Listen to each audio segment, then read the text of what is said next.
안녕하십니까. 반도체 소식을 전하는 고독 달팽이 김석준 소장입니다. 이번 주 들어서 반도체 소식이 약간 좀 적어지는 것 같지만은 지금 반도체에서 중심은 뭐냐면 범용 D램입니다. 왜냐하면 HBM은 지금 세대 교체기에 들어서 HBM3E에서 HBM4로 지금 바뀔 그런 시기에 들어 있습니다. 그래서 범용 D램으로 해서 돈을 하여튼 최대한 많이 벌고 그 다음에 HBM2막, HBM4, HBM4, HBM5에서 승부가 날 거라는 거죠. 그래서 범용 D램에서 삼성이 엄청난 수익을 볼 것이라고 예상이 됩니다. 범용 D램 불꽃 상승이라고까지 얘기를 합니다. 그런데 뭐 반도체에서 범용 D램도 반도체니까 여기서 돈을 많이 벌면 그만이지 않겠냐 이렇게 말을 할 수가 있지만은, 그런데 범용 D램은 잘 나가는데 그렇다면 HBM에서는 어떻게 될 것이냐, 삼성이 과연 SK 하이닉스를 추월해서 범용 D램 플러스 HBM까지 모든 수익을 가져올 수 있을까, 그에 대한 얘기를 한번 해보도록 하겠습니다. 삼성전자가 4분기 D램 1위를 탄환을 굳혔습니다. 그래서 1분기 2분기는 확실하게 SK 하이닉스한테 졌었습니다. 근데 3분기는 시장 조사 업체에 따라서 뭐 그냥 1등 2등이 약간 바뀌는 것 같아요. 그렇지만 4분기에서는 아직 끝나지는 않았지만 삼성전자가 D램 1등을 가져가는 것은 거의 기정사실인 것 같습니다. 범용 D램이 슈퍼사이클인데 왜 이렇게까지 폭발할까? AI 붐이 범용 D램까지 빨아들이는 구조죠. AI 데이터 센터가 증설이 되면서 GPU만 늘어나는 게 아니라 서버용 DDR5, LPDDR5X, SSD까지 세트로, 종합 세트로 지금 증가하고 있습니다. 그래서 AI가 고대역 폰 HBM만 먹는 게 아니라 이제 서버용 D램, DDR5, 학습, 추론, 데이터를 담은 SSD, 낸드까지 그냥 동반적으로 끌어올리고 있습니다. 그래서 지금은 만드는 족족 그만 바로 그냥 포장해서 출하하는 그런 시기입니다. 동시에 뭐 PC라든가 노트북, 스마트폰 쪽에서도 업그레이드 사이클이죠. 당장 뭐 다음 달에는 갤럭시 S26이 나오니까 거기에도 또 반도체가 들어가야 되죠. 그리고 이러한 수요가 전부 같은 D램 웨이퍼에서 나가는 거예요. HBM에서 웨이퍼가 기존의 D램보다는 한 3배 이상 웨이퍼가 더 많이 소비되니까 기존의 DDR5라든가 DDR4에서 물량이 자동적으로 줄어드는 거죠. 공급 측면에서도 본다 그러면 감산, 몇 년 전에 감산을 했죠. 22, 23년에 코로나 때 반짝했다가 그냥 다운 사이클이 되면서 삼성이나 SK가 적자를 봤죠. EUV 전환이라든가 HBM 고부가 가치로 쏠리면서 이게 전부 다 이렇게 감산 효과가 나버린 거예요. 그래서 이제 1A, 1B, 1C에서 이게 D램이 자꾸 이제 세대가 바뀌죠. 그러면서 레이어가 증가를 하면서 유효 캐파가 실질적으로 덜 늘어나는. 그러니까 이렇게 되면서 더 많은 웨이퍼가 들어가야 되고 생산량이 늘지 않고 오히려 줄어드는, 일부러 감산을 안 해도 감산하는 효과가 이렇게 나타난 거죠. 24, 25년 들어서 HBM, LPDDR5, GDDR 등 고부가가치 제품으로 웨이퍼가 몰리면서 구형 DDR4, 일반 서버 DDR5 물량이 더 이중으로 줄어요. 이중 타이트닝, 이런 현상이 발생을 한 겁니다. 그래서 그 결과가 지금 HBM보다 더 뜨거운 게 범용 D램이다. 그래서 삼성전자가 지금 범용 D램에서 엄청난 수익을 볼 거고, 지금 4분기에 영업이익이 한 18조 원이 될 것이라는 전망이 벌써 이미 나오고 있습니다. 가격도 볼까요? 8개월 만에 6배, 그리고 4분기에도 45에서 55% 추가 상승이 예상이 된다고 나옵니다. 여기 보면 D램입니다. 1월 달에 1.35달러가 지금 8.10달러입니다. 얼마 전에 제가 7달러 얘기를 했었는데 벌써 이렇게 돼버린 겁니다. 그러니까 지금 뭐 없어서 못 팔 정도죠. 그러니까 범용 D램을 잘 만드는 삼성전자는 물 만난 뭐 그런 때가 돼버린 거죠. 그래서 지금 뭐 17만 DDR4 이런 거 팔기가는 뭐 17달러대까지 얘기를 하고 있는데, 하여튼 뭐 장기 계약은 안 합니다, 삼성전자랑. 심지어 삼성 저기 그 MX 사업부, 이동통신 사업부에서 삼성 DS 사업부에 1년 단위로 계약하자 해도 안 합니다. 분기로 계약합니다. 그런데 포스의 얘기를 볼까요? 4분기 전망, 범용 D램 PC 서버용 DDR 계열의 전분기 대비해서 45에서 50%, 그 다음에 HBM을 포함한 전체 D램 평균 가격은 50에서 55%로 상승할 것이라는 거죠. 그래서 HBM 호황 때문에 생긴 쏠림 현상이 범용 D램 가격을 더 미친 듯이 끌어올리는 그런 현상이 나버리고 말았습니다. 그러니까 메모리 업체들은 지금 뭐 아주 그냥 쾌재를 부르고 있는 거죠. 자, 낸드도 마찬가지입니다. 낸드 참 얼마 전까지 굉장히 힘들었는데 올해 1월에 2.18달러가 지금 2배 이상 올랐습니다. 5.19달러까지 됐습니다. 그래서 낸드가 올해 상반기까지만 해도 지금 이익을 낼 수 있는 회사는 삼성전자가 유일했는데 지금은 뭐 없어서 못 팔 이런 얘기죠. 왜 이 구간의 최대 수혜자가 삼성입니다.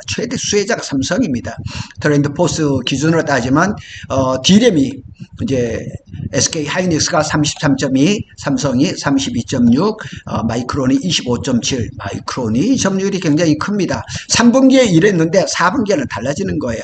3분기까지는 SK 하이닉스가 HBM 덕을 많이 받지만은 삼성은 HBM에서 1위 밀리면서 1위 자리를 내줬죠. 근데 범용 D램에서는 4분기부터 판이 달라지는 거예요. 자, 이 표도 보면은 삼성전자가 2분기, 3분기가 있을 때 확실히 다릅니다.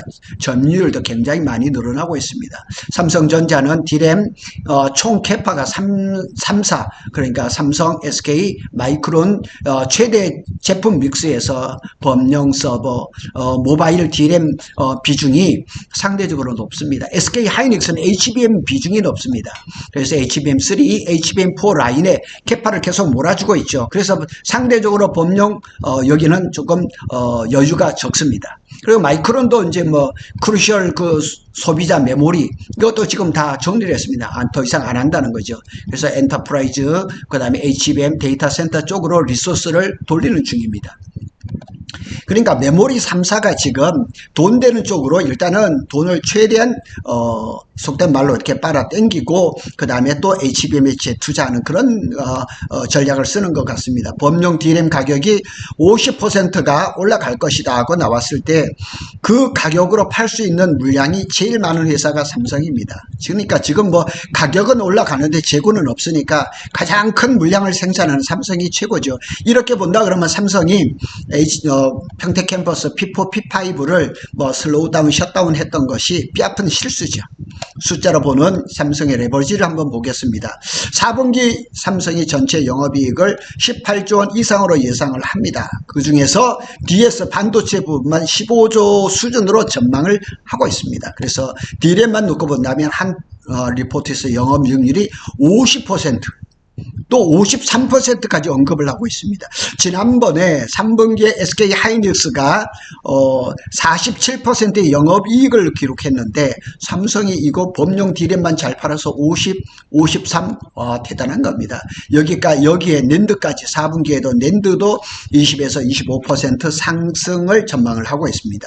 그러니까 지금 구간은 거의 범용 D램 플러스 낸드 캐시카우 모드로 봐도 뭐 그냥 그렇습니다. 그래서 이 지금 전체 메모리 P&L 그러니까 손익계산서는 오히려 더 크게 열리는 아이러니한 타이밍이 됐습니다. 당연히 HBM이 수익률이 더 좋다고 했는데 범용 D램이 수익률이 더 좋아지는 시기가 된 거죠. 제가 여러 번 말씀을 드렸지만 범용 D램을 만드는데 삼성전자가 원가를 이게 절감을 시키는 방법, 그 다음에 생산 원가를 줄이는데 탁월합니다. 그렇다면 HBM에서 삼성의 위상은 현재와 미래를 한번 살펴봐야죠. 뒤늦은 정상 궤도로 진입을 했죠.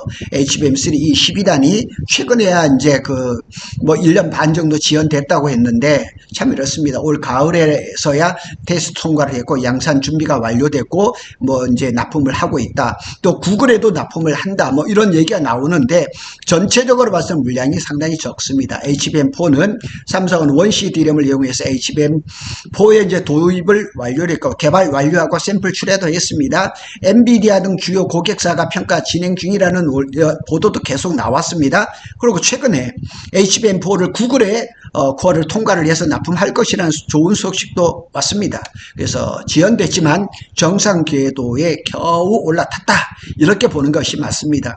SK는 뭐 할 말이 뭐 많죠. 뭐 HBM3, HBM4에서도 엔비디아, 구글, TPU의 사실상 원탑으로 공급을 하고 있습니다. HBM 비트 출하량과 수익률 업계 모두 최고고 트렌드 포스에 따르면 범용 디램에서도 70%의 OPM 영업이익률까지 가능하다 이렇게 보고 있습니다. 그러나 현재 시점 HBM 포지션은 삼성이 확실히 SK 하이닉스의 뒤에 있다 이렇게 보는 것이 맞습니다. 그리고 게임이 끝난 것은 아닙니다. HBM4, HBM5가 2차 승부처라는 거죠. 그래서 제가 오늘 타이틀을 그렇게 썸네일을 달았던 거죠. 중요한 부분은 타임라인입니다. 엔비디아의 다음 메인 그 스트림은 루빈인데 루빈이 내년 하반기부터예요. 자꾸 이렇게 늘어지는 것 같아요. 여기에 들어가는 핵심 메모리가 HBM4인데 지금 SK는 뭐 계약이 됐다, 마이크론도 됐다 그러는데 삼성에 대한 얘기는 아직까지 없어요. 그래서 그게 약간 아쉽긴 하지만 여기 HBM3 12단에서 지연된 게 뼈아픈 거죠.